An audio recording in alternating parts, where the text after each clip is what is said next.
Okay, let's jump right into this explainer.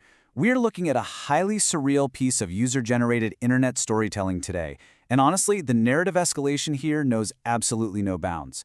If you've spent any time in niche online communities, you already know disagreements happen. But the source material we're analyzing takes a totally mundane argument and just dials it up to a level of absurdity that is baffling, but so fascinating to unpack. Right out of the gate, we're thrown into a digital universe where this highly chaotic confession is delivered with absolute, deadpan sincerity. Listen to that quote. This isn't a joke in the context of the story, right? It's a literal admission to a brutal crime. The antagonist, a character named Shelley, is proudly admitting to ending someone's life. A character named Vlatty SlavBrothers Pictures, and her primary justification is his music taste. Wild. So how exactly does a disagreement over a pop song lead straight to the electric chair? It's the big question that frames our whole exploration of the bizarre internal logic and extreme moral economy of this unique online subculture. In this explainer, we're going to trace the exact steps that take our characters from a basic argument over a track all the way to a state-sponsored execution. Let's see how this universe's rulebook actually works. This perfectly captures how everyday, mundane actions get instantly translated into hyper-escalated, fatal crimes here.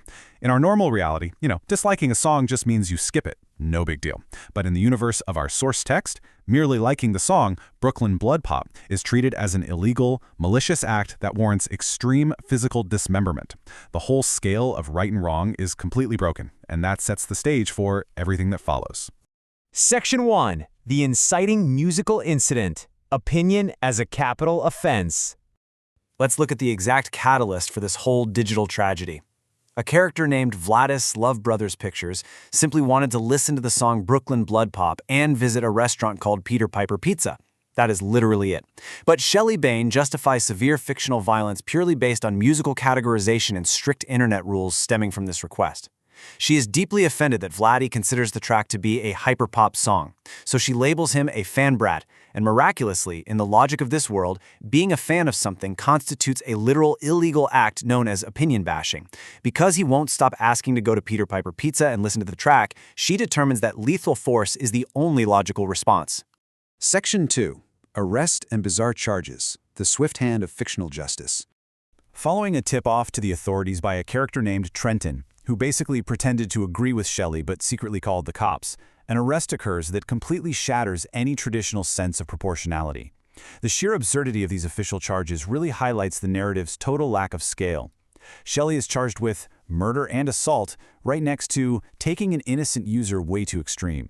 They even throw in heinous real-world crimes like pedophilia, which, to be absolutely clear, is a horrific crime that should never be trivialized, but in this deranged fictional universe, it's just casually tossed onto the same charge sheet as the highly specific, completely made-up crime of forcing people to hate Brooklyn Blood Pop.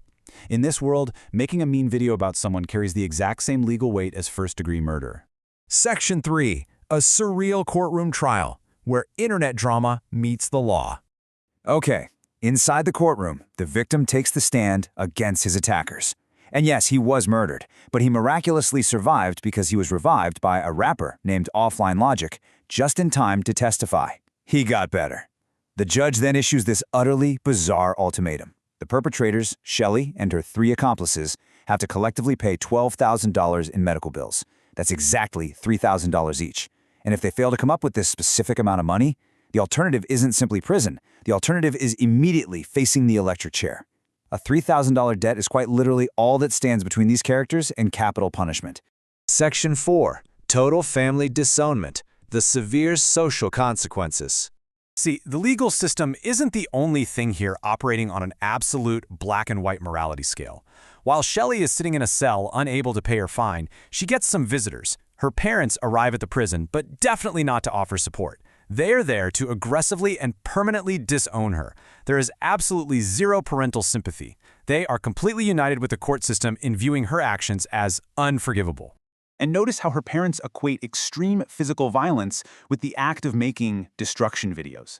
They treat digital misbehavior with the utmost physical world severity.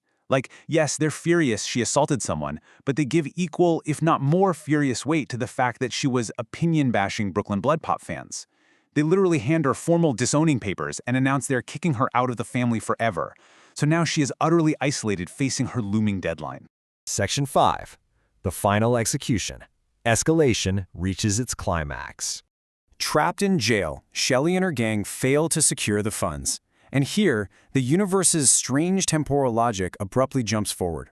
Remember, a person's life literally hinges on generating $3,000 while locked in a cell. The narrative skips ahead, showing Shelley lamenting that she's been in jail for 2 months without money. Then another month passes. Meanwhile, the victim is spending exactly 84 days, so 12 weeks, in the hospital recovering. It all culminates on July 7, 2025, the exact date scheduled for her execution. As the execution date arrives, the narrative ruthlessly denies any chance of a redemption arc. Shelley and her friends are begging the police officers, apologizing for the murder, pleading for a second chance. But man, the characters in this universe hold grudges with an iron grip. The victim's friends even show up just to scream at her one last time. There is no money and absolutely no forgiveness. The severe, unhinged fictional violence is carried out swiftly by the authorities exactly as scheduled. They are strapped into the electric chair, the masks go on, and the switch is flipped. The narrative really doesn't shy away from this. It delivers the ultimate capital punishment for what literally began as an argument over hyperpop. Immediately following the execution, the surviving characters feel completely vindicated. There is absolutely zero remorse for this extreme punishment. The parents explicitly celebrate that their quote-unquote ex-daughter is gone. The friends of the victim cheer that they are finally safe. The moral slate of the universe is instantly wiped clean through this act of ultimate retribution. And then, we get this. In an absolutely jarring pivot of absurdity, the parents and the victim simply decide to head to Mod Pizza and the mall to celebrate their victory. Seriously. After witnessing state-sponsored executions and permanently severing family ties, the parents happily agreed to go get pizza and salad sauce to forget everything that happened.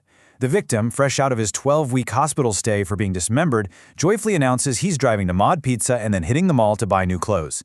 The emotional whiplash here is just incredible.